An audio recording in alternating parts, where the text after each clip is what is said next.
pertemuan tatap muka yang kemungkinan akan segera dimulai. Walaupun nanti terbatas ya, tapi teknisnya seperti apa nanti saya info lebih lanjut.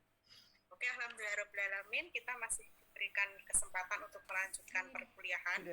Jadi di sini ada mata kuliah elektromagnetika ya, ada 3 kelas, tapi yang ngampu tuh banyak. Jadi untuk kelas A dan B itu kebetulan Pak Harno, kemudian kelas C saya.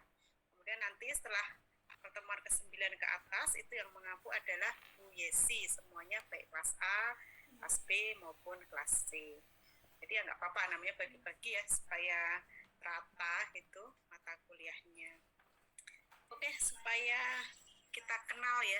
Jadi untuk 2019 sebenarnya saya sudah pernah mengajar dulu mata kuliah tidak salah Dirkom ya. Tapi waktu itu kan baru awal-awal pandemi, jadi tidak bisa bertatap muka secara langsung maupun secara virtual karena waktu itu belum musim Zoom gitu. Jadi mohon dong ini dibuka kameranya sambil saya absen supaya saya hafal wajahnya.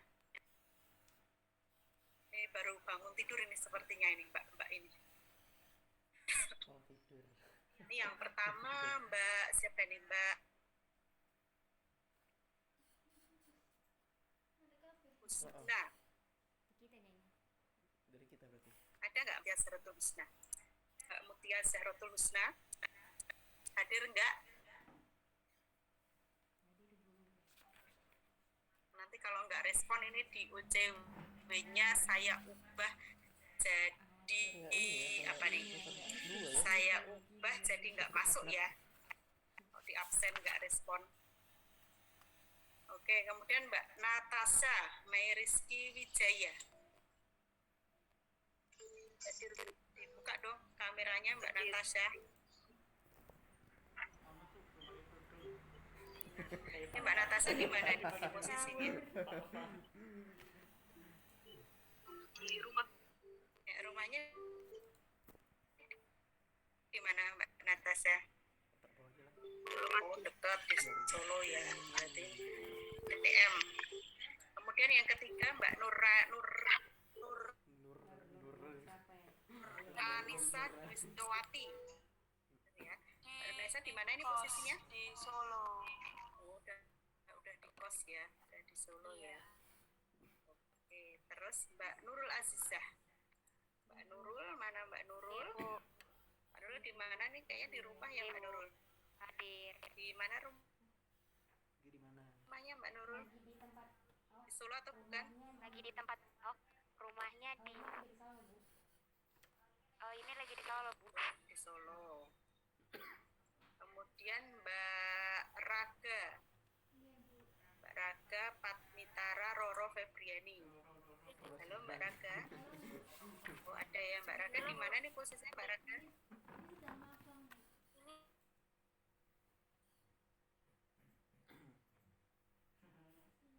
Macet.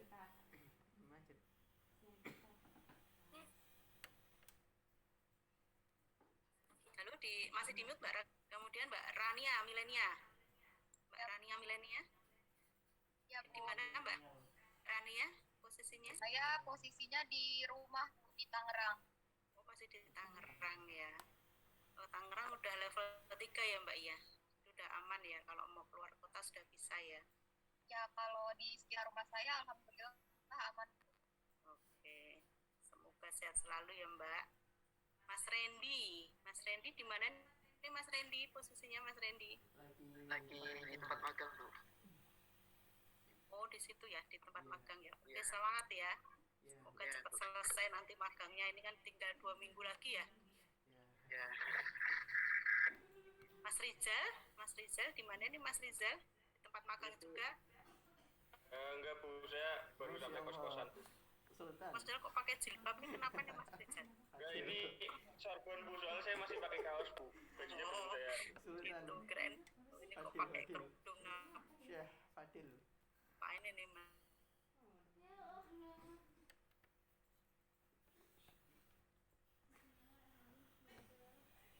Mbak Rini di mana ini posisinya Mbak Rini? Di mana tuh? Tawangmangu. Pandan.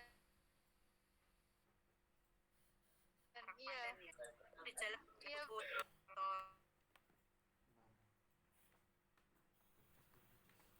Saya agak khawatir tuh kan Rozana di mana Mbak Di Rozana? rumah.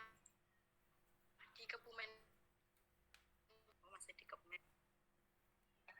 Mas Rozin di mana nih Mas Rozin? Mas Rozin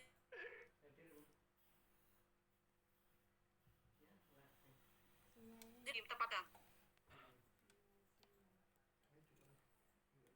Nomor 12 Kang Azza Purnomo. Pernah season. Mbak Sekar di mana nih Mbak Sekar? Halo Mbak Sekar. Nggak ada ya kayaknya Mbak Sekar ya.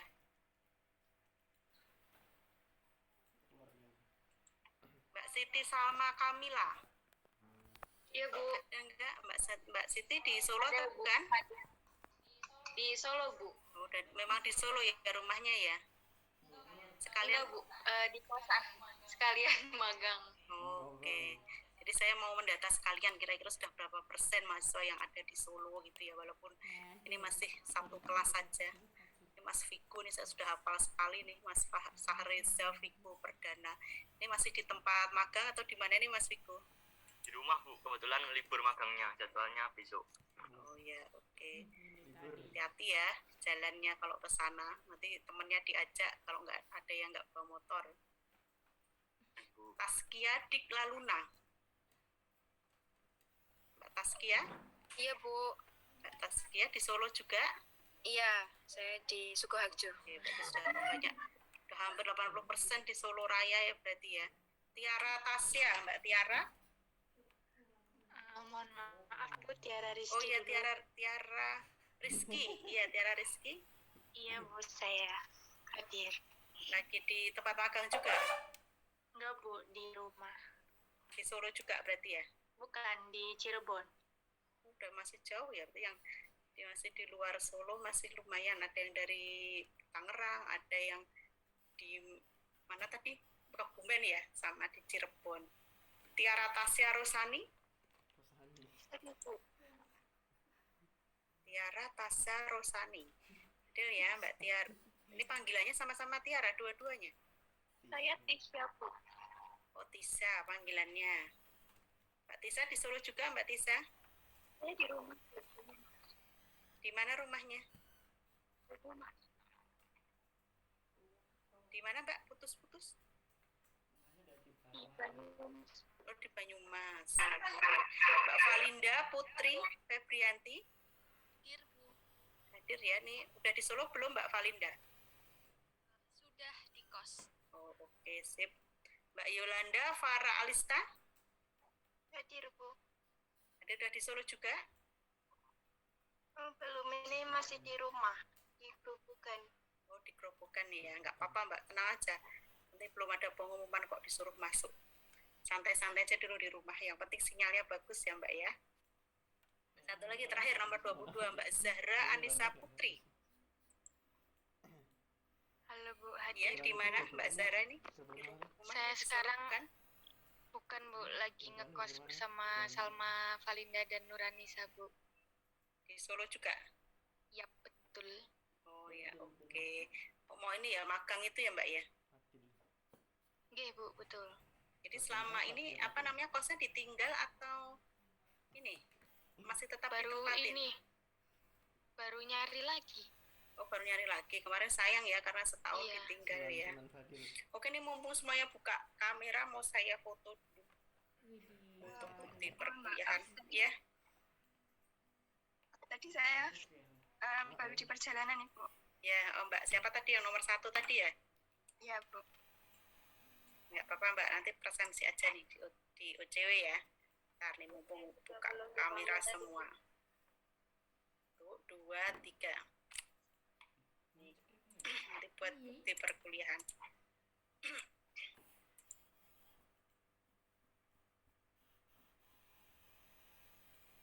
Oke, terima kasih.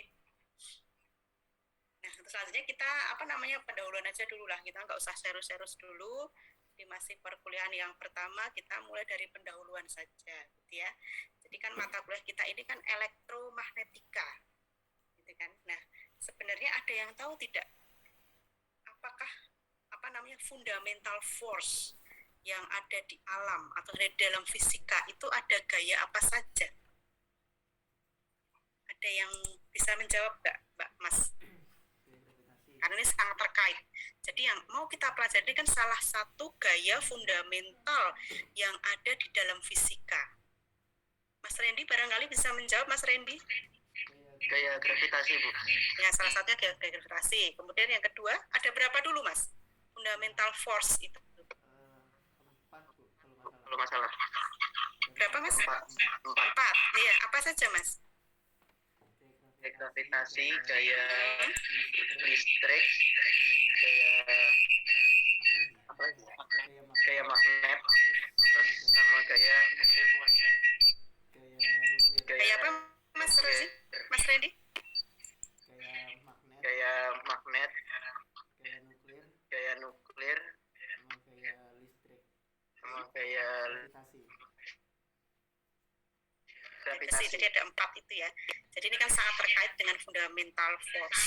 Mungkin bisa disimak dulu di sini ya. Fundamental force. Bentar, maaf. Saya tak share screen aja.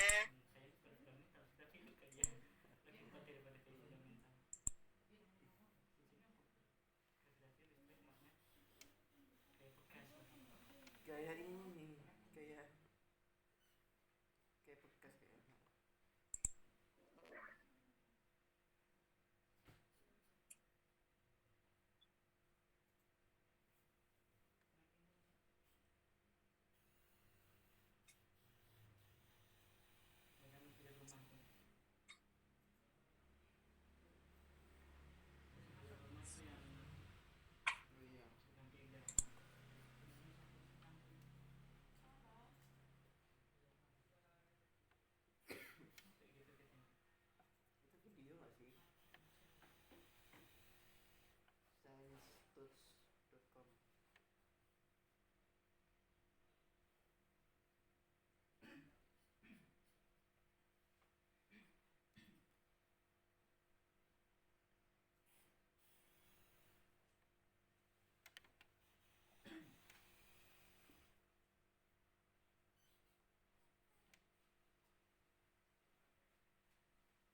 di situ sudah kelihatan ya.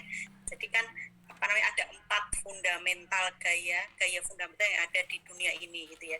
Jadi yang paling lemah itu apa, Mas? Mbak, disebutkan yang paling lemah di antara 4 gaya itu apa? Gravitasi. Gaya gravitasi, benar ya. Jadi gravitasi itu, kenapa kok gaya gravitasi itu paling lemah di antara 4 gaya tersebut?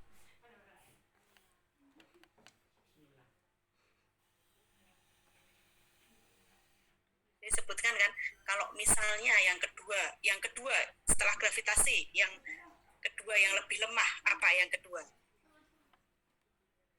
Gaya nuklir lemah.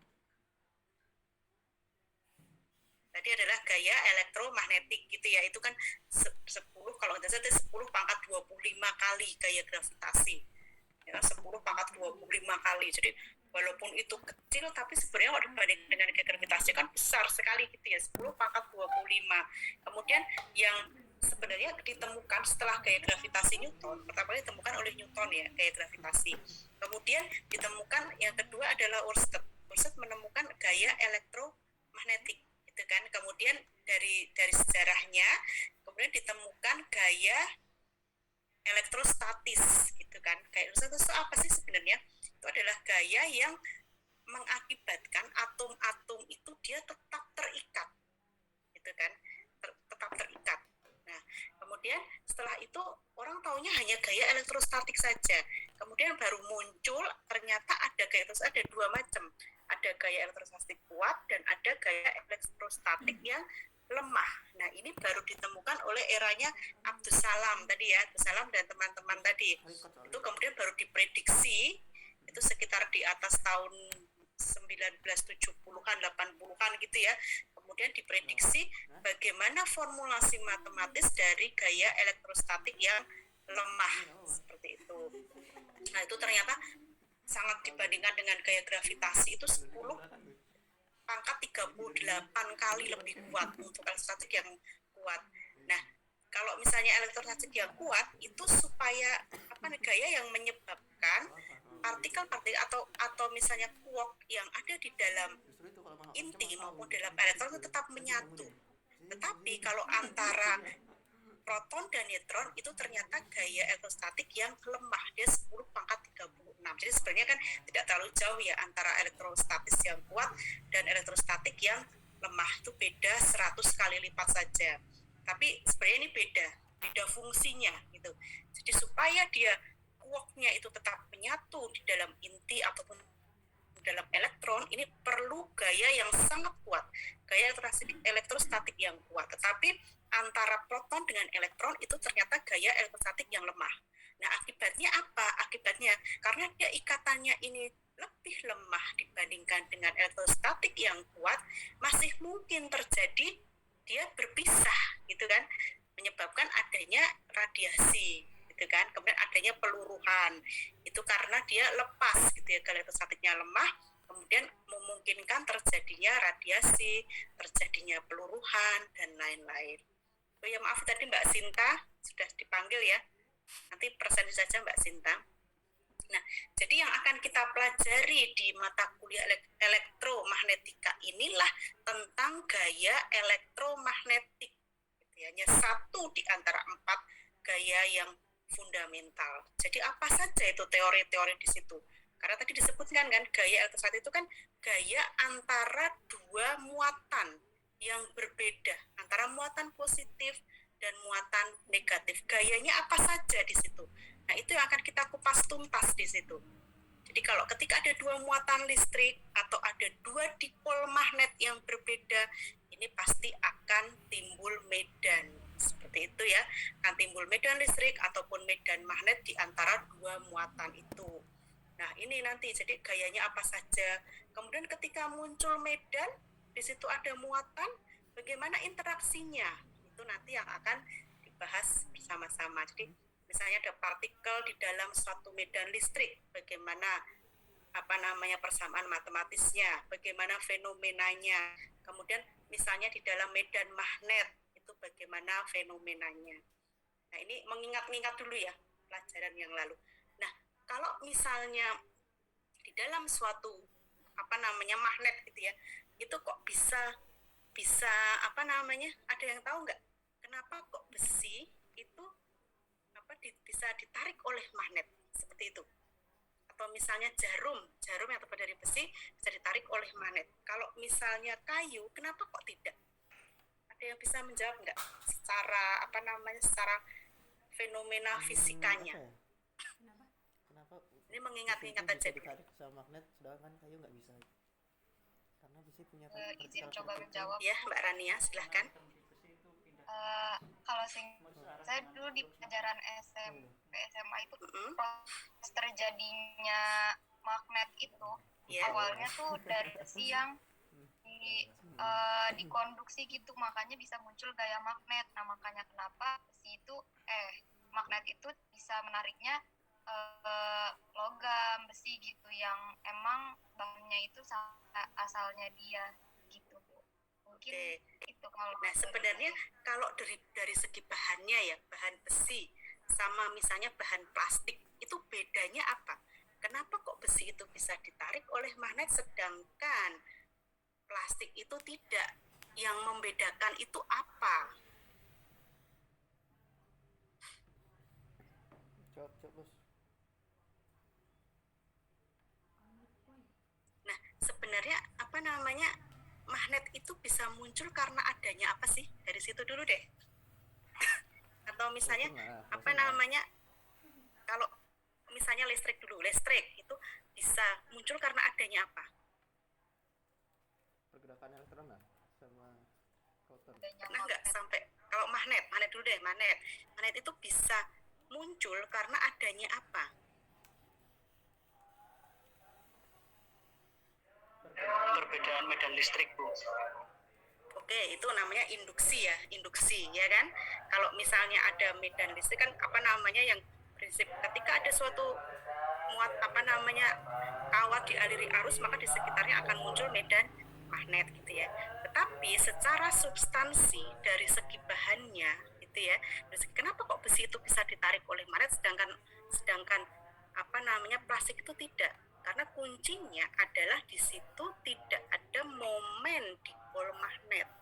Jadi suatu bahan itu bisa ditarik oleh magnet, bisa berinteraksi dengan magnet itu ketika dia mempunyai momen dipol magnet. Nah, momen dipol magnet itu apa? Apakah semua benda itu mempunyai momen dipol magnet? Tidak, ya kan?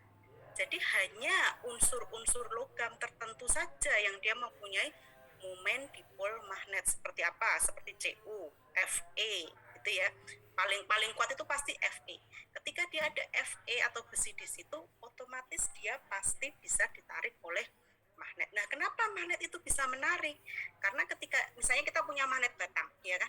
Di situ ada muatan positif, ada muatan negatif. Nah, di situ pasti muncul garis-garis gaya magnet, ya kan? Berarti ada medan magnet. Gitu. Jadi sebenarnya dia itu tertarik karena apa? Karena dia berinteraksi dengan medan magnet luar. Kuncinya di situ. Dia berinteraksi dengan medan magnet luar sehingga dia ditarik oleh magnet. Nah, sekarang dari segi jenisnya, masih ada yang ingat nggak?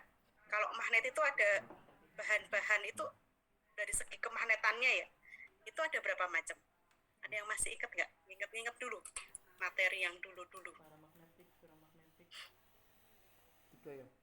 Kalau misalnya dia ditarik kuat oleh berinteraksi dengan kuat dengan medan magnet, dia dinamakan apa? Bahan apa? Feromagnetik, Bu. Feromagnetik. Oke.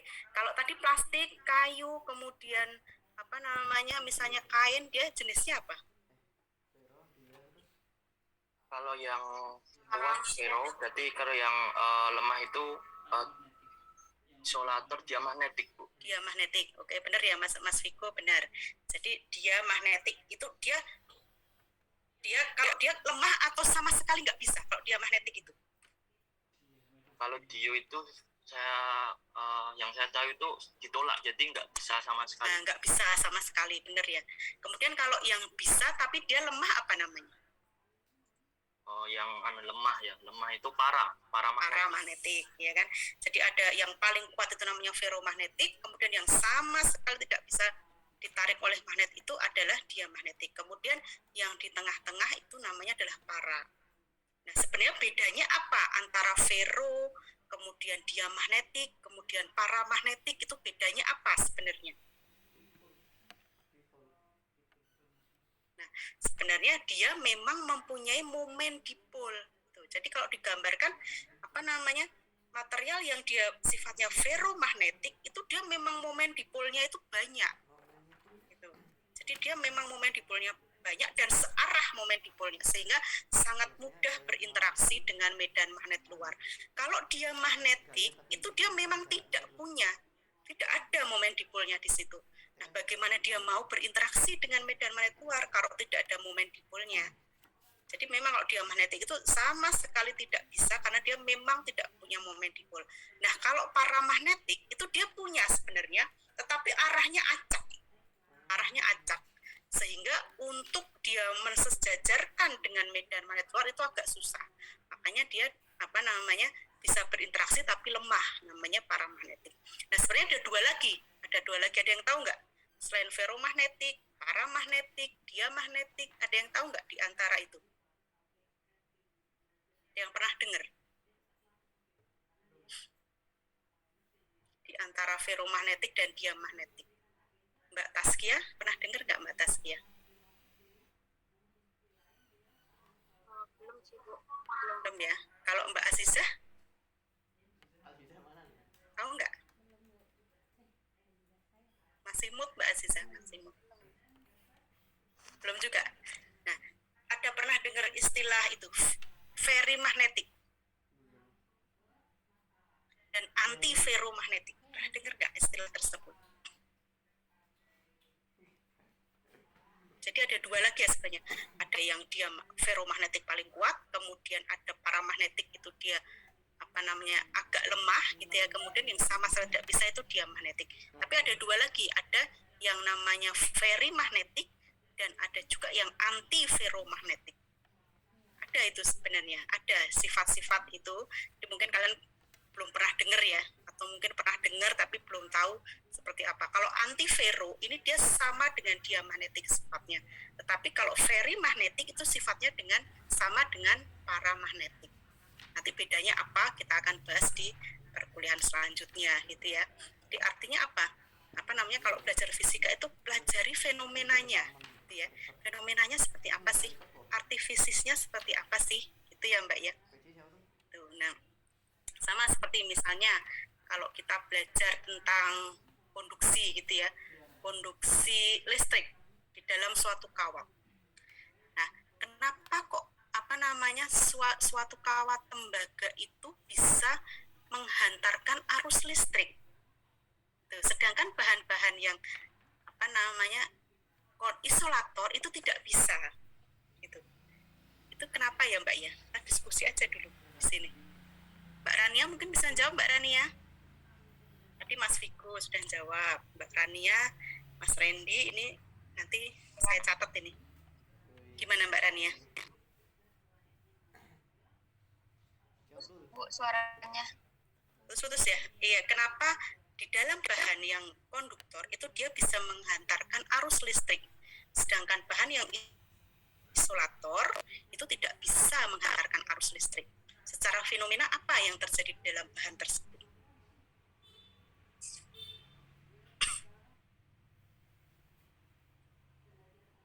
Mungkin karena kenapa ya?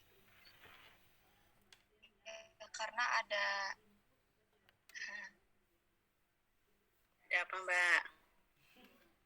Ada muatan negatif mungkin yang lebih banyak, lebih kuat kalau di besi. Itu yang mana? Yang isolator atau yang konduktor?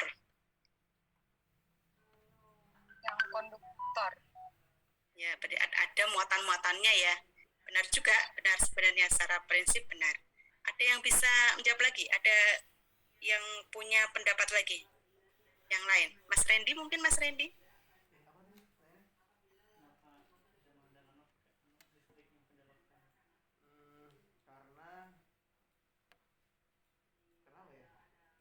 sebenarnya apa sih yang menyebabkan kok kenapa kawat tembaga itu dia bisa mengalirkan arus listrik gitu ya, sedangkan misalnya benang nilon tidak bisa menghantarkan arus listrik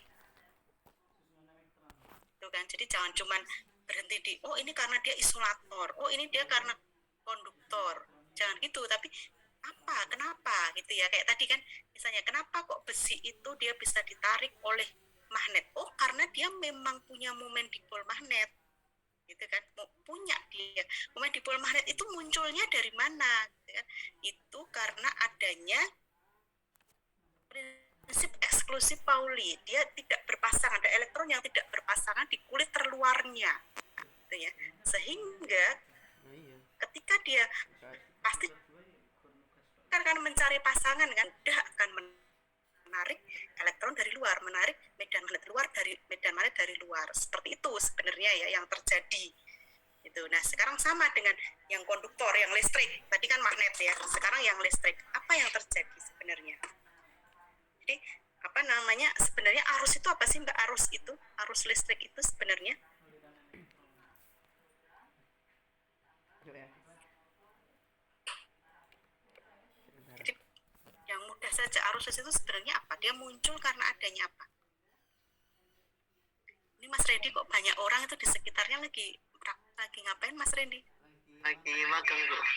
Oh gitu, banyak temennya. Oh, itu nggak apa-apa ya Mas Randy, tenang aja Sama ini Bu. ya, sambil kuliah aja. Jadi sebenarnya apa namanya, arus listrik itu kan sebenarnya elektron yang bergerak, itu kan, elektron yang bergerak sehingga dia bisa berpindah, itu bergerak. Nah, kenapa kok dia bisa bergerak? Itu karena dia adanya perbedaan potensial seperti air ada yang mengalir dari mana? Dari tempat yang tinggi ke tempat yang rendah, gitu kan?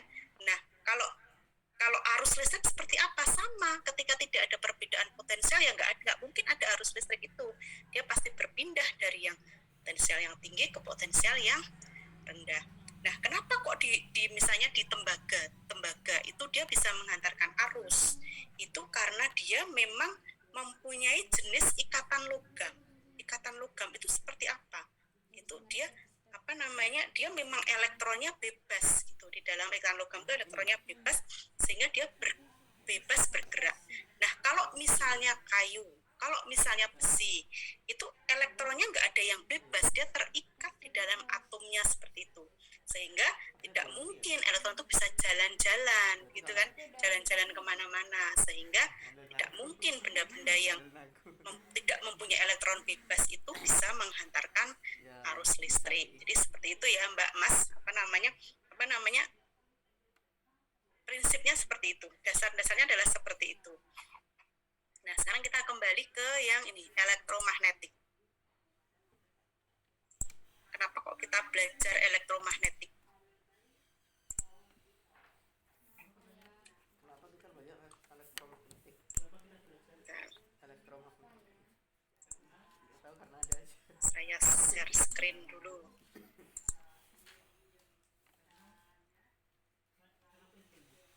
Mendingan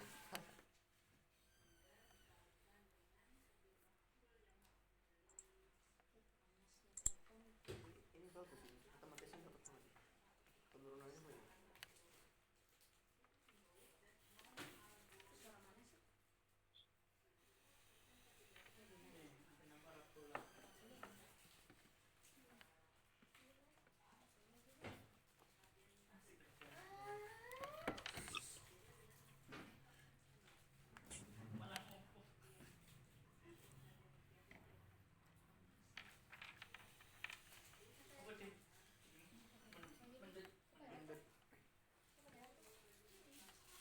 Kenapa dinamakan mendut? Mendut.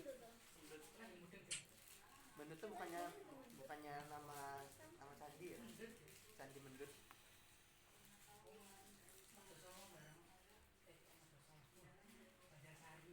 Banjarsari.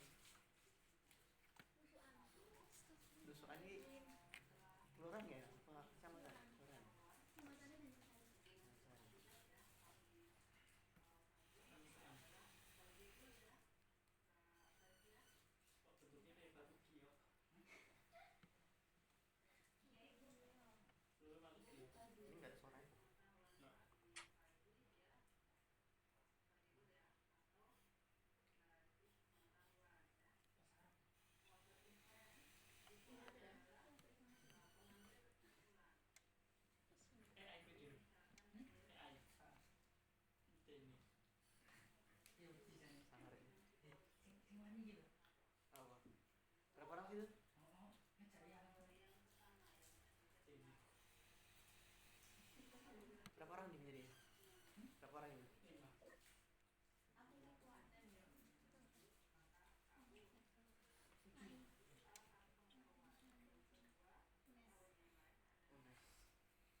ya Mbak ya, Kutub Selatan.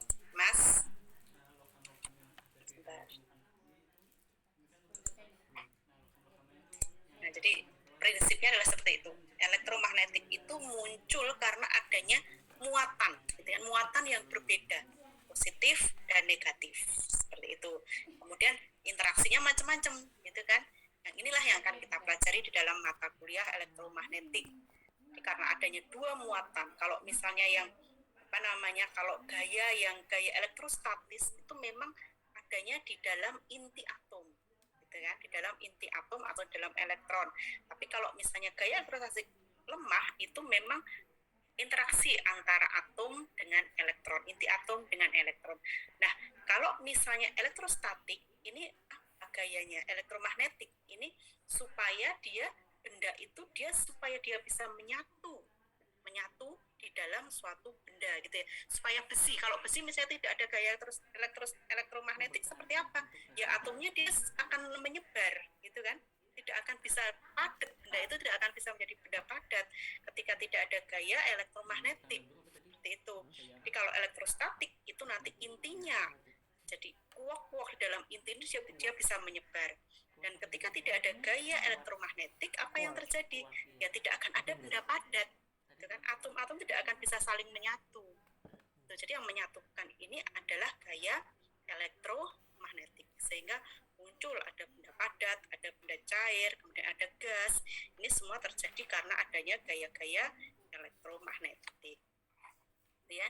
Nah, ini mungkin di OCW sudah saya upload ya, diupload oleh Bu Yesi sebenarnya tentang RPS. Kita lihat di sini ya, di RPS kita seperti apa. Nah, seperti ini. Nanti bisa di-download ya dari OCW. Jadi ini adalah mata kuliahnya elektromagnetika. Itu 3 SKS. Kemudian PLO. PLO itu kan capaian pembelajaran lulusan. Itu jadi mahasiswa itu harus menguasai konsep fisika klasik dan modern, ya. Kemudian capaian pembelajarannya apa? Capaian belajar itu adalah kemampuan yang harus dipunyai oleh mahasiswa ketika dia selesai melaksanakan perkuliahan ini, gitu. Jadi yang pertama harus bisa menjelaskan dan mengidentifikasi fenomena listrik dan magnet berdasarkan konsep fisika klasik. Jadi kita tinjauannya itu adalah fisika klasik, bukan fisika modernnya ya, tidak secara kuantum. Itu kemudian menganalisis peristiwa listrik dan magnet yang ada di lingkungan sekitar dan perkembangan teknologi yang berkaitan dengan listrik dan magnet. Kemudian memformulasikan fenomena listrik dan magnet dalam persamaan matematis. Jadi harus bisa ini, gitu ya. Nanti akan kita ukur. Jadi mulai semester ini LPPM PUNS itu merubah format, gitu ya, merubah format. Kalau dulu kan yang penting ini, gitu kan, sekarang itu harus jelas apa capaian pembelajaran lulusan yang harus dikuasai oleh mahasiswa saat dia selesai melaksanakan kuliah. Itu apa saja? Nanti akan diukur berdasarkan CPMK-nya ini. Nanti akan dites ya, apakah benar. Misalnya Mas Randy sudah bisa mengidentifikasi fenomena listrik dan magnet berdasarkan konsep fisika klasik. Sudah belum ini? Kemudian apakah Mas Randy sudah mampu memformulasikan fenomena listrik dan magnet dalam persamaan matematis? Nah, ini nanti yang akan diukur. Jadi mulai semester ini nanti akan diukur bagaimana capaian masing-masing CPL tersebut. Agak berbeda. Makanya tidak hanya UAS dan UTS saja. Nah, kemudian bahan kajiannya apa yang akan dipelajari?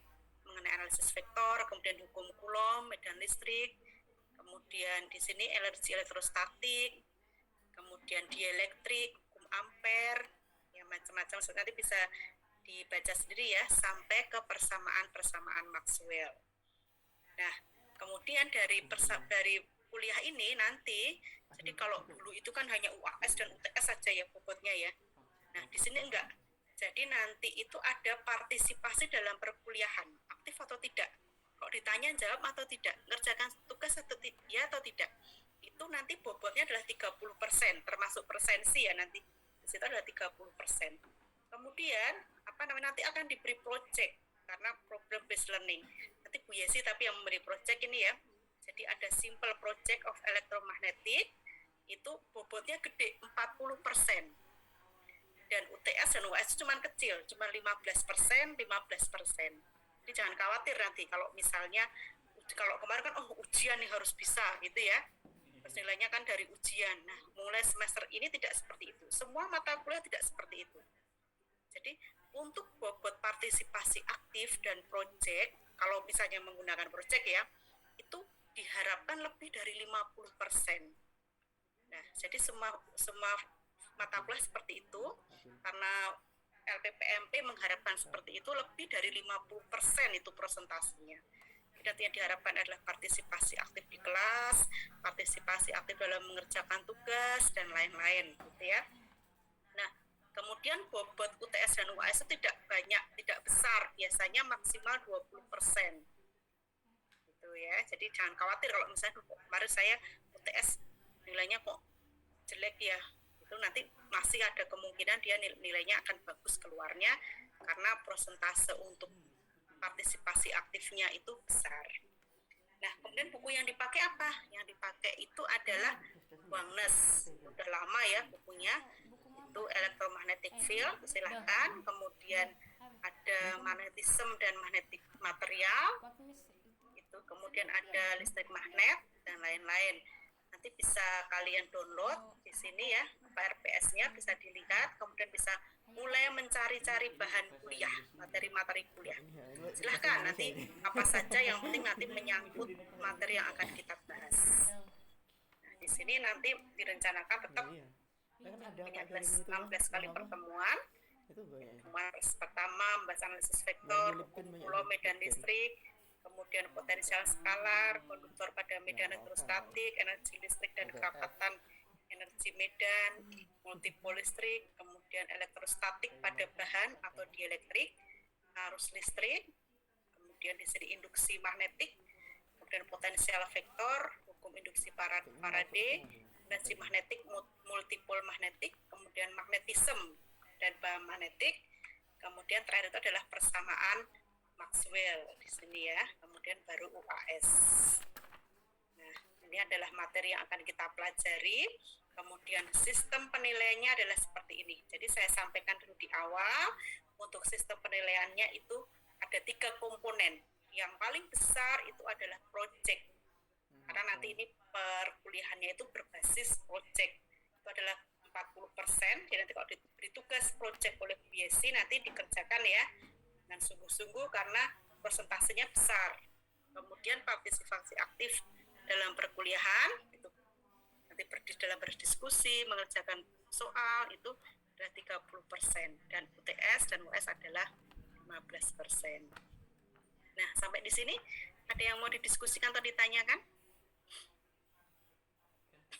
Dari materinya sudah ya, kemudian bobot penilaiannya sudah saya sampaikan, kemudian bahan kajiannya dan referensinya juga sudah saya sampaikan.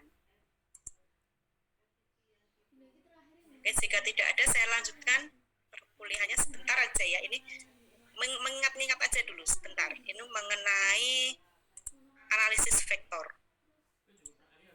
Ini pasti sudah bisa kan, kemarin di Derkom sudah pernah diajarkan. Nah, di sini analisis vektor.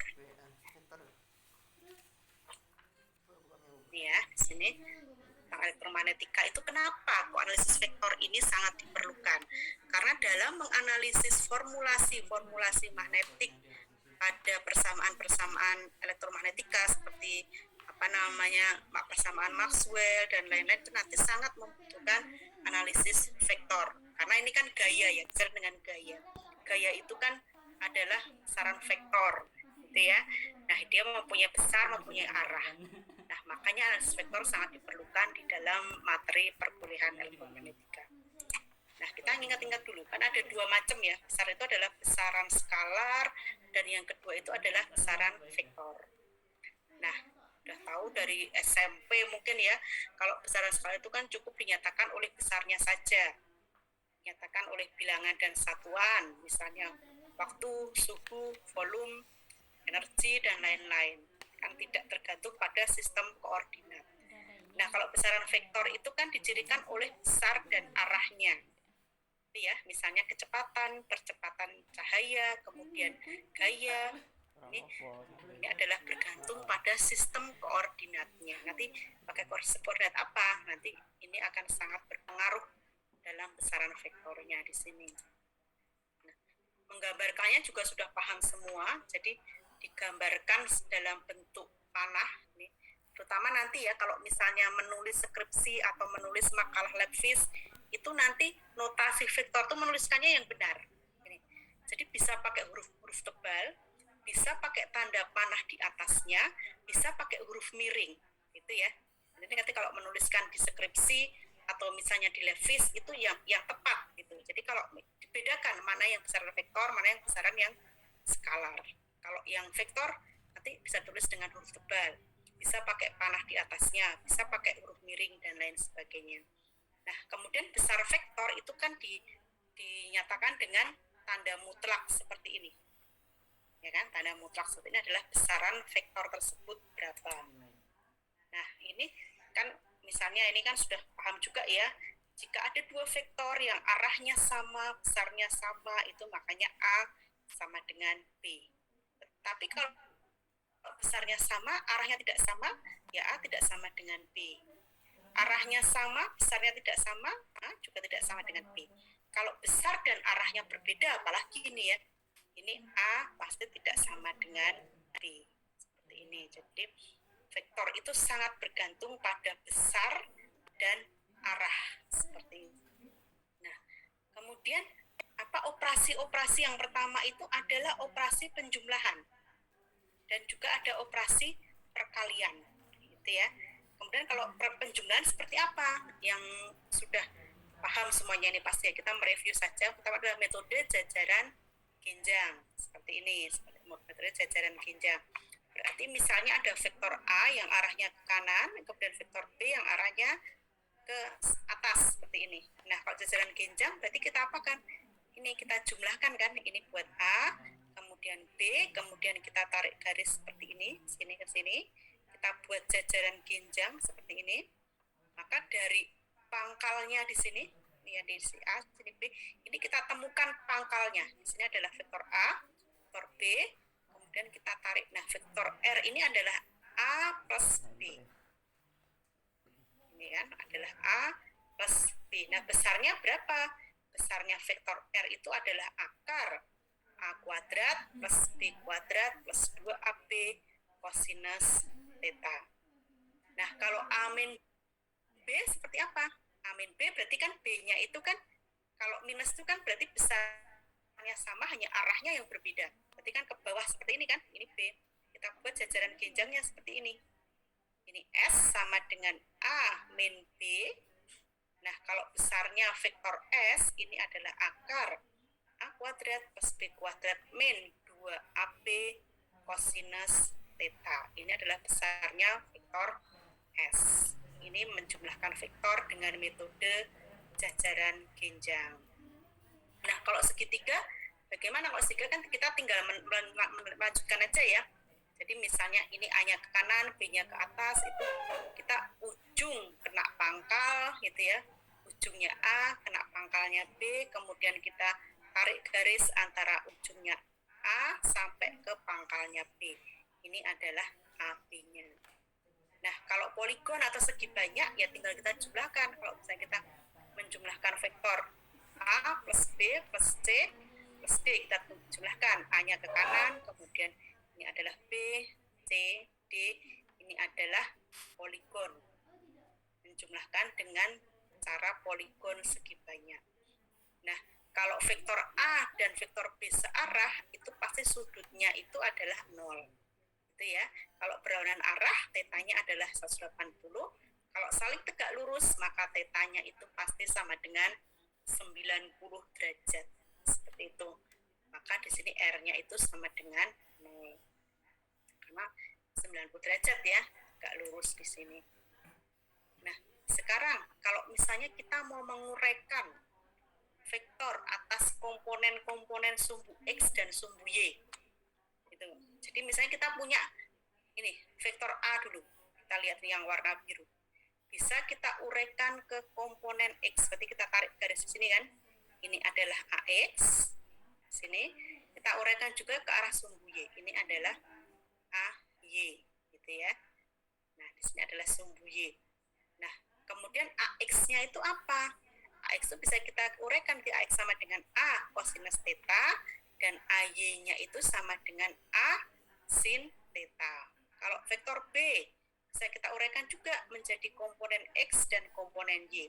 Ini adalah BX, B cos theta, dan BY-nya itu adalah B sin theta, gitu ya. Nah, kalau kita mau menjumlahkan vektor A dan vektor B seperti ini, bagaimana caranya? Berarti kita jumlahkan ya, A plus B itu sama dengan R, gitu ya. Itu berarti Rx, komponen Rx-nya itu sama dengan AX ditambah dengan BX, dan komponen RY-nya sama dengan AY ditambah dengan BY.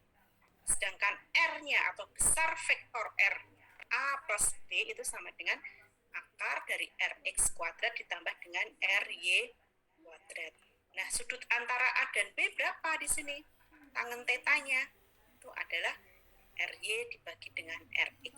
Tangen teta sama dengan RY dibagi Rx, atau tetanya sama dengan arkes tangen RY dibagi dengan Rx. Ini saya kira sudah paham semuanya ya. Diuraikan penjumlahan, pengurangan vektor. Nah, bisa juga seperti ini kan, kalau misalnya vektornya banyak. Nih kan, kalau misalnya ini AB, berarti kan dengan prinsip segitiga ini adalah AB. Kemudian ini misalnya bisa juga AB-nya seperti ini, juga AB. Kemudian AC ini adalah BC. Kemudian ini ABC, ini juga A plus B plus C, seperti ini. Ini adalah sifat-sifat komutatif. Jadi A ditambah B itu akan sama dengan B ditambah A. Ini kan A plus B dalam kurung plus C itu sama dengan A plus B plus C. Ini adalah sifat asosiatif. Jadi untuk vektor itu ada sifat komutatif dan ada sifat asosiatif. Seperti ini. Ini kita ingat-ingat dulu ya.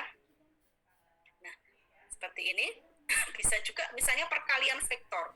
Jadi perkalian vektor dengan skalar, gitu kan? Jadi tinggal dikalikan saja. Jadi misalnya A ini adalah vektor A. Kalau misalkan 3A, ya sudah berarti kan 3 kalinya kan? 1, 2, 3. Ini adalah 3 kalinya. Nah, kalau yang ini adalah C kalikan. Ini adalah bilangan bulat, terserah mau berapa saja gitu ya. Berapa kali CA. C kalikan A, ada suatu bilangan skalar gitu. Nah, bisa juga pengurangan. Kalau misalnya ini A, kemudian B, ini bisa kita jumlahkan. Yang ini adalah A plus B, ini adalah A min B.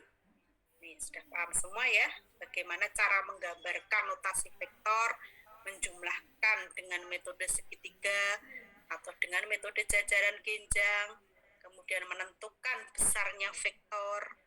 Ini saya kira semuanya sudah paham. Nih, ingat-ingat aja di review materi-materi sebelumnya. Nah, penjumlahan vektor ya, seperti ini ya. Jadi, bisa juga misalnya seperti ini. Ini adalah misalnya vektor A-nya ke kanan, vektor B-nya ke atas. Berarti ini adalah A plus B. Bisa juga misalnya A plus setengah B. Kalau kita gambar seperti apa? A plus setengah B. Berarti kan setengahnya kan di sini kan, di tengah-tengah. Nah, dengan cara segitiga berarti kita bisa membuat garis seperti ini. Dari pangkalnya A ke setengah B. Sehingga vektor P ini mewakili A plus setengah B. Jadi nggak harus bilangan bulat gitu ya, A plus B, itu tidak harus seperti itu. Nah, bisa juga kalau misalnya kita mau contoh gambarkan vektor setengah A plus B, gitu. Setengah A plus B. Nah, kita ingatkan tadi, ini kan vektor A tadi ya, ini kan setengah A, berarti kita buat titik di sini, titik R. Plus B, B-nya kan utuh, berarti kan kita tarik garis antara setengah A hingga ke pangkalnya B. Maka ini adalah vektor setengah A plus B. Atau bisa juga setengah A plus B. Gitu ya. Atau sepertiga, ini sepertiga setengah A plus B. Saya suruh membuat vektor seperti itu. Berarti kita udah tahu ini vektor setengah A plus B ini kan. Nah, kalau diminta menggambar sepertiganya, berarti kita ukur benar di sini sepertiganya. Ini berarti P aksen ini adalah sepertiga setengah A plus B. Ini vektornya adalah setengah A plus B. Nah, di sini paham semua ya untuk penjumlahan vektor. Saya kira masih mudah ini ya, penjumlahan vektor. Jadi sebenarnya nggak hanya penjumlahan dalam bilangan bulat, gitu kan. Bisa juga misalnya ini seperti ini, setengah A plus B. A plus setengah B, sepertiga kali 2, berarti kan ini berarti berapa nih? 1/6 ya, 1/6 A plus sepertiga B. Nah, seperti ini kan bisa jadi ya, seperti ini. Nah, sekarang perkalian vektor. Perkalian vektor itu ada 2 macam, ya kan? Udah paham semua, ada 2 macam, yaitu adalah dot product dan cross product. Bedanya apa antara dot product dan cross product itu? Kalau perkalian skalar dengan vektor, misalnya yang pertama itu adalah perkalian skalar dengan vektor. Ya, skalar itu kan misalnya K gini ya. C sama dengan K kalikan A. A-nya itu adalah vektor. Ini sudah digambarkan tadi, misalnya suruh K-nya 3 kalikan vektor A. Maka menjadi 3A. Ini adalah C sama dengan 3A. Ini. Jika K positif, maka searah dengan A. Jika K negatif, maka C berlawanan arah dengan A. Ya, jadi kalau bisa disuruh menggambarkan min 3A, berarti kan arahnya itu adalah ke kiri. Besarnya sama dengan 3A, hanya arahnya itu berlawanan. Ini adalah perkalian skalar dengan vektor. Nah, sekarang perkalian vektor dengan vektor. Yang pertama itu, ini tadi kan scaling ya, jadi kalau misalnya perkalian skalar sebenarnya scaling. Ini misalnya lebih besar, misalnya P ini adalah P aksen sama dengan 3P, berarti kan kita memperbesar saja vektornya itu. Atau misalnya minus P, berarti kan arahnya itu berlawanan seperti itu. Nah, ini seperti ini ya. Jadi ini tadi penjumlahan. Ini misalnya ya, cara analisis kedua vektor pada itu di atas dapat dijelaskan sebagai berikut. Jadi kalau misalnya A plus B itu A1 plus B1, A2 plus B2, A3 plus B3. Ini kan misalnya ada vektor A dan vektor B. A min B berarti kan A1 min B1, A2 min B2, A3 min B3. Kalau perkalian vektor K kalikan A sama dengan KA1, KA2, KA3. Seperti ini. Ini perkalian vektor ya. Nah, sebelum ke perkalian vektor dengan vektor, ada dinamakan dengan vektor satuan. Apa itu vektor satuan? Itu adalah vektor yang besarnya satu satuan, gitu kan? Dan arahnya itu mewakili sumbu koordinatnya. Misalnya di sini ada koordinat X, Y, Z. Berarti I itu searah dengan sumbu X, kemudian Y, J itu searah dengan sumbu Y, dan K ini searah dengan sumbu Z yang besarnya adalah satu satuan. Nah, vektor satuannya itu adalah besar, vektor tersebut dibagi dengan besarnya vektor itu. Ini ya, di sini. Ini adalah besarnya vektor satuan. Nah, ke arah sumbu X adalah I, Y adalah J, Z adalah K. Nah, maka suatu vektor di dalam 3 dimensi, di dalam koordinat kartesius bisa dituliskan dengan AXI plus AYJ plus AZK. Seperti ini. Jadi ada vektor satuannya, I, J, K. Vektor satuan ya. Nah, sekarang kalau mau menjumlahkan, bagaimana menjumlahkan vektor? Misalnya di sini ada A-nya itu sama dengan AXI ditambah AYJ. Kemudian B-nya itu juga BXI plus BYJ misalnya. Kalau kita jumlahkan berarti kan kita kumpulkan kan komponennya di sini, komponen I itu sama dengan AX plus BXI ditambah AY plus BYJ. Ini adalah penjumlahan vektor seperti ini. Nah, sekarang perkalian vektor dengan vektor itu hasilnya adalah skalar jika perkalian adalah perkalian dot di A dot B itu sama dengan C. C C-nya ini adalah skalar. Kalau dalam fisika kira-kira apa yang skalar itu Mbak ya? Yang hasilnya skalar. Penjumlahan perkalian vektor dengan vektor yang hasilnya skalar.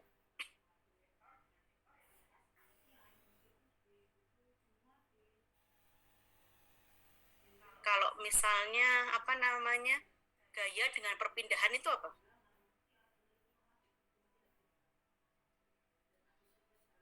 Usaha gitu ya. Usaha itu kira-kira perkaliannya dot atau perkalian cross. Itu kan, jadi kan nanti bisa kalau hasilnya adalah skalar, maka itu adalah perkaliannya adalah perkalian dot produk. Ini ya, dot produk itu A dot B nilainya adalah C, di mana C itu sama dengan besarnya A dikalikan dengan besarnya B, kemudian cosinus theta. Ya, kemudian A ini kan besar vektor A, B-nya besar vektor B, theta-nya itu adalah sudut antara vektor A dan B. Banyak yang tahu ya di sini ya. Ini dot produk. Nah, kalau the dot product ini ada sifat-sifat komutatif dan distributif. Kalau komutatif A dot B itu nilainya sama dengan B dot A. Pasti ini sifat komutatif. Kalau sifat distributif A dot B plus C sama dengan A dot B ditambah dengan A dot C. Ini sifatnya pasti seperti ini. Ini sesuai dengan sifat distributif. Nah, kalau misalnya saling tegak lurus, A dan B itu saling tegak lurus, maka A dot B itu nilainya sama dengan 0. Nah, kalau dia searah, itu kan pasti A dot B sama dengan B dot A. Ini ya kalau searah ya di sini ya. Kalau berlawanan arah itu A dot B sama dengan min A dot B. Ini nanti tergantung oleh vektor satuannya. Seperti itu. Nah, ini tadi sifat distributif ya, A dot B sama dengan B plus A dot C. Kemudian misalnya ini B plus C dot A itu sama dengan distributif juga kan? Itu B dot A ditambah dengan C dot A atau sama dengan A dot B plus A dot C. Ini distributif. Kemudian yang ini tadi komutatif. Ya, ini komutatif. Nah, kalau misalnya dia punya vektor satuan A dot B, ya kan? Misalnya ini, berarti I kalikan AXI ditambah AYC ditambah AZK dot BXI ditambah BYC ditambah dengan BZK. Maka kalau kita dotkan, berarti bagaimana? Kita dotkan juga vektor satuannya kan? Nah, tadi kan kalau dot itu kan cosinus theta. Berarti kalau dia I kalikan I, cos itu kan nilainya adalah berapa? 1. Maka nilainya adalah 1. Kalau dia berbeda, ini I sama J itu berbeda, maka cos 90 kan tegak lurus, maka nilainya adalah 0. Nah, sehingga yang ada nilainya itu ketika dia sama. I dot I, J dot J, atau K dot K itu nilainya adalah 1. Sehingga A dot B itu adalah AXBX ditambah dengan AYBY ditambah dengan AZ BZ. Vektor arahnya kemana? Berarti kan sudah jadi 1 kan? Nah, berarti maka nanti hasilnya itu adalah skalar. Tidak ada vektor arahnya, maka itu bukan vektor, ya kan? Makanya kalau dot product itu hasilnya adalah skalar di sini. Nah, misalnya ini sekarang disuruh mencarilah sudut antara vektor A dan vektor B. Vektor A-nya itu adalah 3I ditambah 6J tambah 9K. Kemudian B-nya itu adalah min 2I ditambah 3J plus K. Kita tahu, kita terapkan di sini. A dot B kan sama dengan besarnya vektor A, kemudian ditambah dengan besarnya vektor B, cosinus theta. Ini kan nilainya adalah tadi apa? Yang bagian A-nya kita kalikan. 3 dikali min 2. Di sini. Kemudian 6 dikalikan 3. 18. 9 dikalikan 1. Di sini ya, 9 kali 1 adalah 9. Hasilnya adalah 21. Nah, besarnya vektor A kan tinggal kita akarkan kan, akar 3 kuadrat ditambah dengan 6 kuadrat tambah 9 kuadrat sama dengan 3 akar 14. Sedangkan B-nya sama dengan akar 2 kuadrat tambah 3 kuadrat tambah 1 kuadrat sama dengan akar 14. Sehingga A B cos theta hasilnya adalah 21. Ini 3 akar 14 akar 14. Ini berapa ini? 3 kali 14 kan? Berarti Waalaikumsalam. Jadi cos theta-nya itu sama dengan setengah, maka theta-nya sama dengan 60 derajat. Nah, jadi seperti ini kan penerapannya adalah seperti ini. Saya yakin sudah paham semua ya. Kita hanya mengingat-ingat saja untuk yang dot produknya. Kemudian kalau cross product seperti apa? Cross product itu kan seperti menggunakan aturan tangan kanan gitu ya. Jadi ketika ada di sini vektor A, kemudian vektor B, kemudian vektor C itu adalah yang tegak lurus seperti ini dan ke atas. Arahnya pasti ke atas. Ini adalah A cross B. Nah, kalau ini berlawanan arah B cross A, misalnya seperti ini, nanti hasilnya adalah ke bawah seperti ini. Ya kan? Maka ini arahnya itu seperti ini. Untuk perkalian cross, hasilnya adalah vektor, dia mempunyai arah. Seperti itu ya. Jadi, itu sifatnya itu tidak komunikatif. Jadi A cross B tidak akan sama dengan B cross A. Tidak akan sama. Nah, jika saling tegak lurus, maka A cross B sama dengan B cross A, kecuali dia tegak lurus. Kemudian, jika dia searah atau berlawanan arah, maka A cross B itu nilainya adalah sama dengan 0. Nah, besarnya vektor C ini adalah A dikalikan B sin theta. Ini kita ingat-ingat saja ya. Nah, tadi kalau perkalian dot tadi kan I dot I, nilainya tadi berapa? 1. Gitu ya. Kalau I dot J, I J dot K, K dot I nilainya adalah 0. Itu untuk perkalian dot. Kalau perkalian cross, karena tadi sin ya, sin 0 itu berapa? 0 kan? Sin 0 kan 0.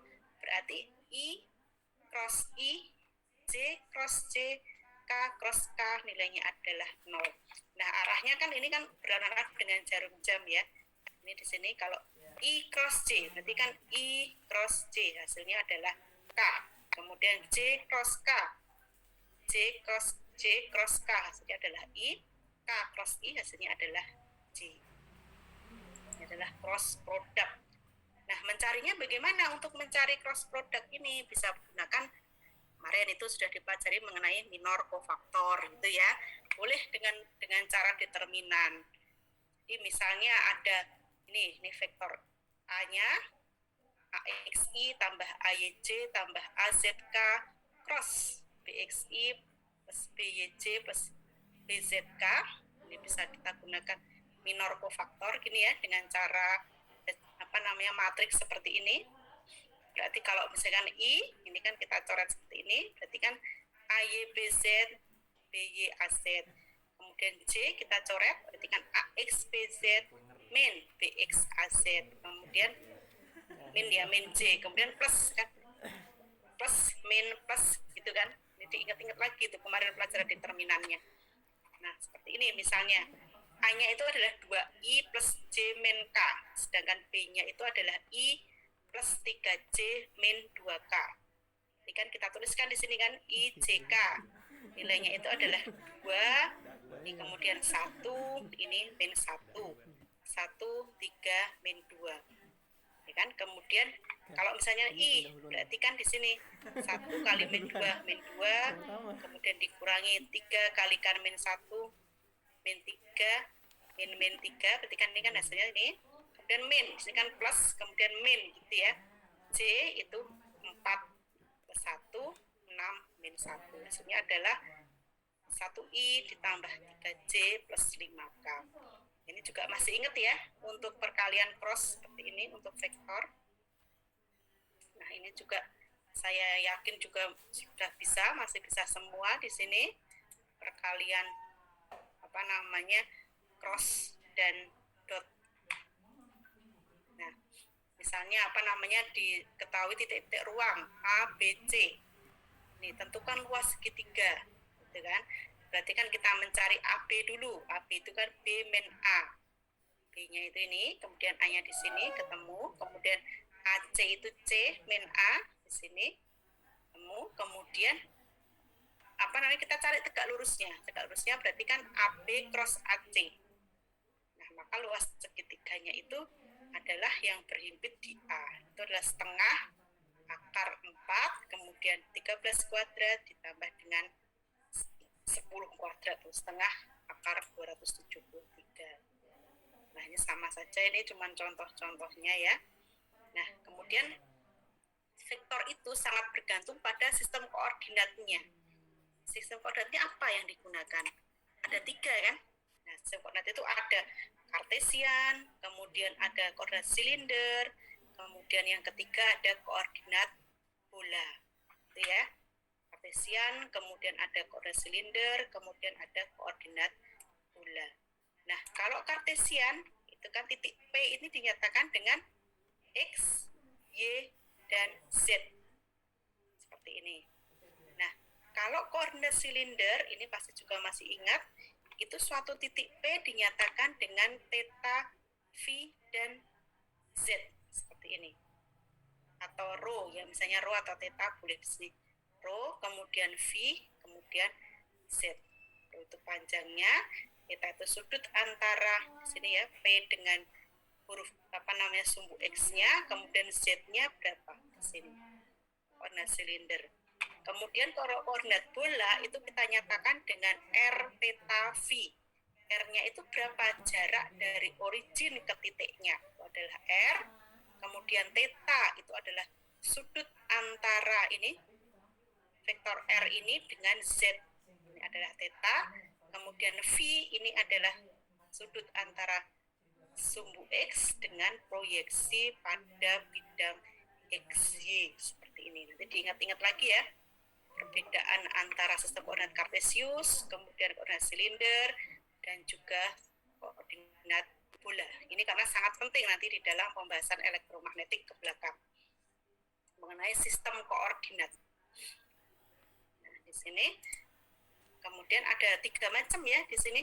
Misalnya untuk mendefinisikan vektor di dalam koordinat Kartesian. Nih, ini kan sudah paham semua, sudah saya jelaskan, ya kan? A itu sama dengan AX, ini nih adalah vektor satuannya ya.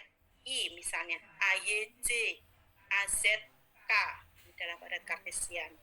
Kemudian dalam koordinat silindris, berarti kan arrow. Ini kan arrow, ini kan adalah vektor satuannya.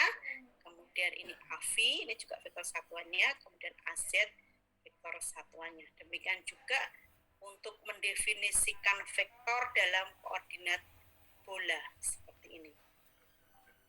Nanti diingat-ingat lagi ya, ini ya, pendefinisian variabel-variabel koordinat dalam 3 sistem koordinat.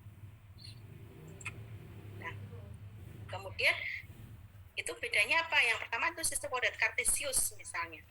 Ini titiknya adalah X, Y, dan Z seperti ini. Nah, kalau elemen volume dalam suatu koordinat Kartesius itu misalnya kita punya kubus di sini ya. Nah, ini searah dengan sumbu X kita namakan dx, yang searah dengan sumbu Y kita namakan dy, ini adalah dy, yang searah dengan sumbu Z kita namakan dz. Maka elemen volumenya itu adalah dx, dy, dan dz. Ini di dalam suatu koordinat Kartesius, ya. Nah, kemudian kalau elemen panjangnya dl misalnya, dl ada suatu elemen panjang dl, itu kita nyatakan dengan dx kuadrat ditambah dy kuadrat ditambah dengan dz kuadrat. Ini merupakan elemen panjang dalam sistem koordinat Kartesius.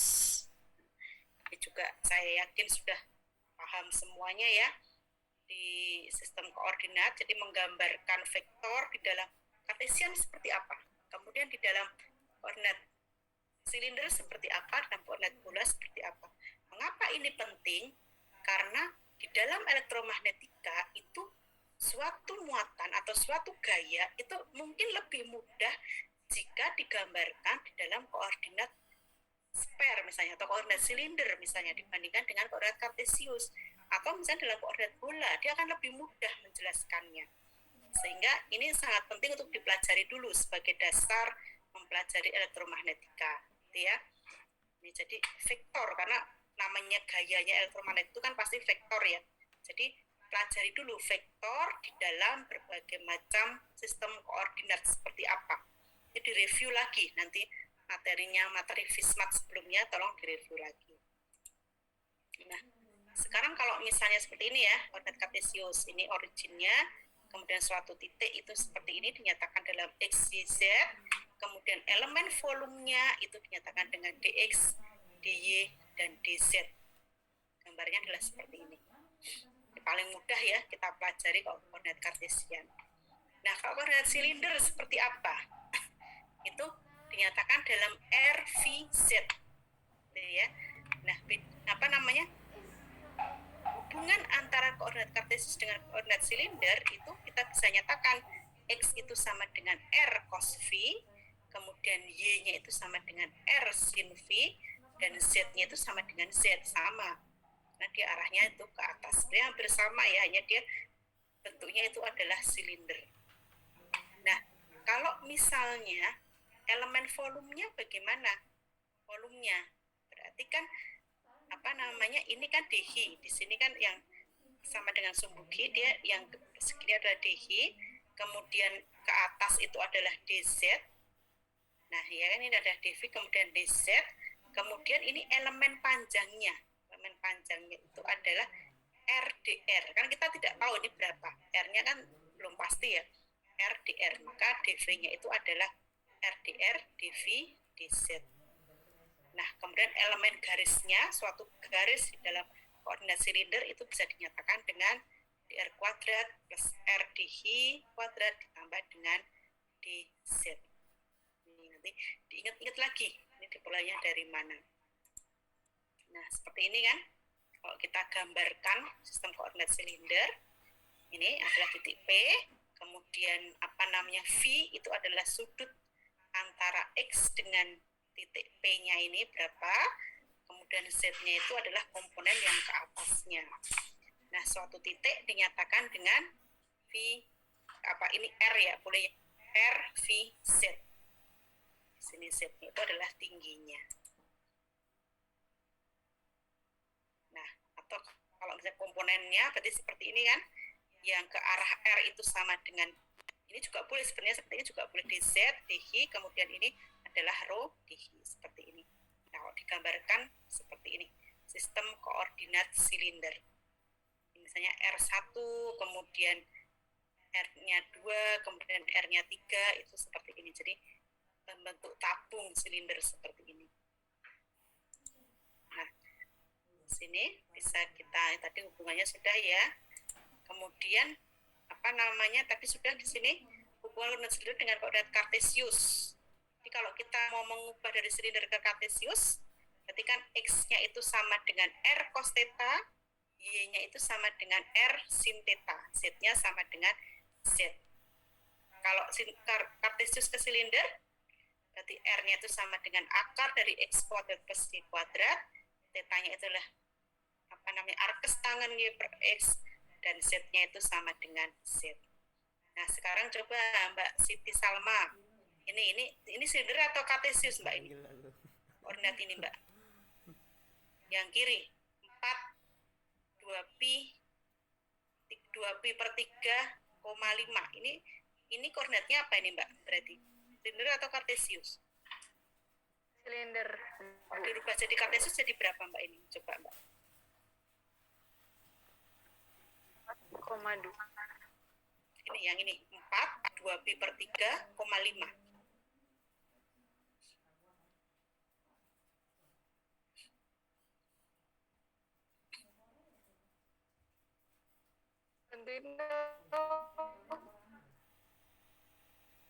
Ayo, ini berarti kan tinggal aja, ini kan ke silinder ke kartesius gitu kan. Berarti tinggal mencari X sama dengan apa? R cos theta. Y-nya kan sama dengan R sin theta. Z-nya sama dengan Z. Berarti berapa nih coba kalau dirubah menjadi koordinat kartesius? 4 2 per 3 pi, 5. Ini coba kalau dirubah jadi kartesius jadi berapa?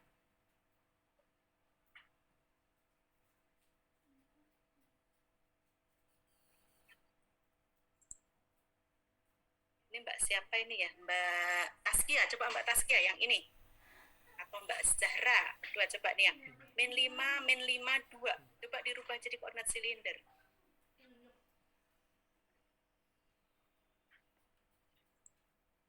Ayo nanti ditambah nilai aktivitasnya. Ya, tambah nilai. Biar nggak ngantuk. R tok.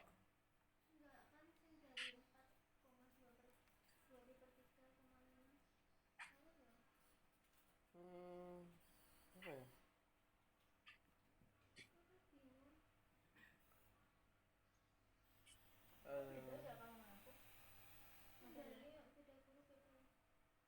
Kartesius dan silinder dari koordinat Kartesius dan silinder. Coba Mbak Taskia sudah bisa, yang ini aja dulu deh, yang gampang. Menurut jadi silinder jadi berapa Mbak Taskia? Min 5, min 5, 2. Silinder ya, Pak. Jadi apa? Itu dari Kartesius ke silinder. Nah ya, ini kan nanti Kartesius kan ini, nggak ada pipinya. Berarti jadi berapa? R-nya? R-nya berarti 25 tambah 25. Akar 50. Ya, kemudian tangan tetanya? Misalnya tangan 5, tangan 1. Berarti berapa tangan 1 itu?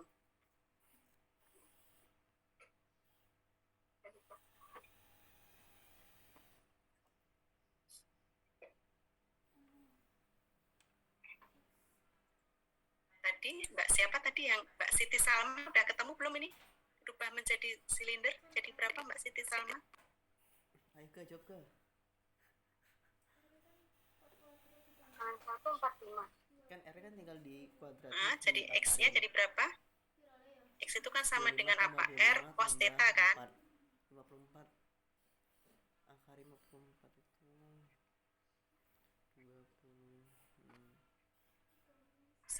Bisa semua kan ya, tinggal dimasukkan aja ke persamaan yang ini kan. Tinggal rubah saja dari silinder ke Kartesius, Kartesius ke silinder, masukkan aja ke persamaan yang ini kan. Jadi hasilnya itu ini kan. 8 kali Ini kalau dari 4, 2 pi per 3 menjadi min 2, 2 akar 3,5. Kalau tadi 5, min 5, min 5, 2 kan tadi kata Mbak Tasya akar 50 ya, 5 akar 2, kemudian tangen, dapat tadi 1, itu kan 5 per 4 pi, dan Z-nya kan sama dengan Z. 2. Ini sudah bisa semua ya, merubah dari koordinat silinder ke apa namanya, ke Kartesius, Kartesius ke silinder, bisa semuanya. Nah, sekarang yang kalau bola tadi kita gambarkan dengan apa tadi? Bola koordinatnya itu adalah R V theta. X itu sama dengan, kaitannya dengan koordinat silinder, koordinat Kartesius ya, X-nya itu adalah R sin theta cos V, kemudian Y-nya itu adalah R sin theta sin V, kemudian Z-nya itu sama dengan R cosinus theta. Jadi ini merupakan keterkaitan antara sistem koordinat Kartesius ke bola ke Kartesius. Nih ya, jadi seperti yang tadi kan. Nih, jadi kalau misalnya ini koordinat bola, ini misalnya ya, ini bola misalnya 8 pi per 3, 2 per 3 pi. Kita rubah menjadi koordinat Kartesius. Bagaimana caranya? Kita tinggal masukkan ke persamaan ini. X sama dengan rho sin V cos theta, kemudian Y-nya sama dengan rho sin V sin theta, kemudian Z-nya itu adalah rho cosinus theta. Sehingga kita peroleh ini adalah 2 akar 3,6 min 4. Ini pasti bisa semua ya. Jadi ini masih mudah menggambarkannya. Nah, sampai sini ada pertanyaan? Ini warming up aja dulu. Pemanasan aja dulu. Bisa semua ya. Ini sudah dipelajari sebelumnya. Nanti untuk minggu depan kita akan belajar tentang tadi transformasi vektor di dalam koordinat, kemudian diferensial vektor, nabla seperti itu. Nanti kita review lagi dulu sebentar, dan juga integral vektor. Kan udah ada, pokoknya kita bicara vektor dulu. vektor aja dulu. Kita belajar vektor dulu, analisisnya sampai lengkap, dari mulai penjumlahan, kemudian perkalian, kemudian penggambaran vektor di dalam sistem koordinat kartesius, koordinat bola, koordinat silinder, dan kemudian transformasi vektor dari satu koordinat ke koordinat lain seperti apa. Kemudian nanti tolong nanti besok dipelajari untuk minggu depan tentang diferensial dan integral vektor. Juga di FISMAT yang keberapa ya? Kedua ya, FISMAT 3 ya. Sudah dipelajari kan ya mengenai diferensial dan integral vektor. Ini untuk apa? Gitu kan? Nanti untuk menghitung apa namanya flux magnetik, flux listrik, itu sangat membutuhkan operasi-operasi matematis ini. Makanya nanti diingat-ingat lagi, dibuka lagi bukunya, jangan sampai lupa. Tentang vektor itu dikupas tuntas dulu, tentang nanti diferensial dan integral vektor. Oke, sampai sini dulu. Ini untuk pemanasan saja dulu ya. Ini udah absen semua belum Mbak, Mas? Cek dulu ya. Sebentar. Siapa yang belum absen, nanti saya lihat dulu.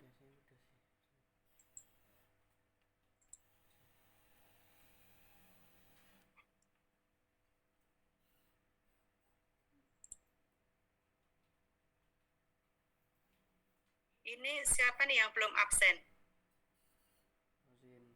Mas Randy, coba absen dulu Mas Randy. Mas Rijal, kemudian Mbak Rini, Mas Rozin Fata Ulwan, Mbak Sinta Ulil Amri, Mbak Taskia, Mbak Tika.